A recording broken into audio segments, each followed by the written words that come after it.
Yo, what's up mga peace? Grabe, bloodbath para kay Bitcoin. Nasa 4-hour chart tayo mga pisan. Ang presyo ni Bitcoin ngayon is 27,913. Naglalaro siya doon. As you can see, ito yung sinasabi natin.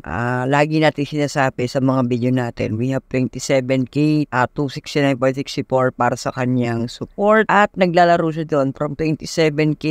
Naglalaro siya hanggang dito sa mga nakalipas na linggo hanggang 29K, 29,877. 4-hour chart itong tinitignan natin mga pisan. Kung makikita nyo yung MA21, yung kulay green, nasa taas na ngayon chart niya, which means bloodbath para sa RSI. Nakita nyo sa 4-hour chart, may lumabas na pula, which also indicate na bloodbath. And again, sa MACD niya, nakita nyo puladong-pulado.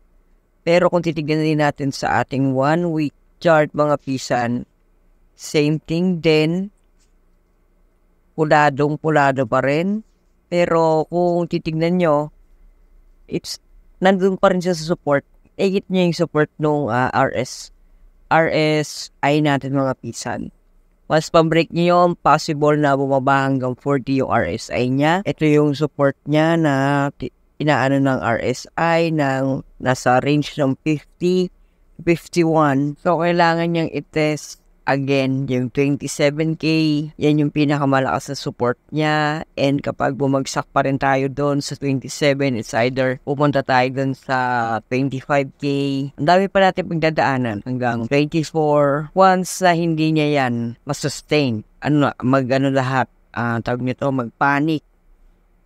And again, para sa akin na opportunity yon to buy, hindi lang sa Bitcoin, kundi sa iba't ibang cryptocurrency. Para sa akin, dalawa lang yan, yung bear at bull ay nag-aabang. Yung mga bear, nag-aabang sila to buy more sa deep before the bull run starts. At yung mga bull naman, nag-aabang sa taas. So, saan ba tayo doon? Bear or bull? Sa akin, it's either parehas as long as nakapwesto tayo ng maganda. At lagi natin sinasabi, 2023 is a bull run for cryptocurrency and other Bitcoin or other cryptocurrency mga pisan. Keep on watching.